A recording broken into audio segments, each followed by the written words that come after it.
Welcome to Tenor Tech, where I solve the problems you didn't even know you had. GitHub Desktop manages one repository visually without typing Git commands. Open the app and sign in with your GitHub account. Click File, then Clone Repository to copy a remote project locally. Choose a local path and confirm the clone in under 2 minutes. Use the left sidebar to view changes and see unstaged files. Commit messages help track progress and must be clear and concise for good history. Click Clone to copy a remote repo to a local path in minutes. After editing files, return to GitHub Desktop to view changed files. Stage changed files by checking boxes before creating a commit. Enter a short, descriptive commit message of 1 line plus an optional longer description. Click Commit to save changes to your local repository history.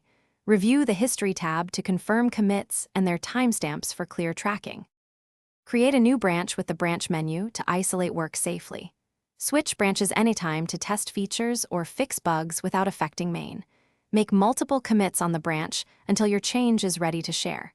Click Push Origin to publish commits to GitHub and keep remote and local in sync. Open a pull request on GitHub to merge your branch into main and request review. After approval, merge and delete the branch to keep repositories tidy. Thanks for watching. Subscribe to keep your life in tune.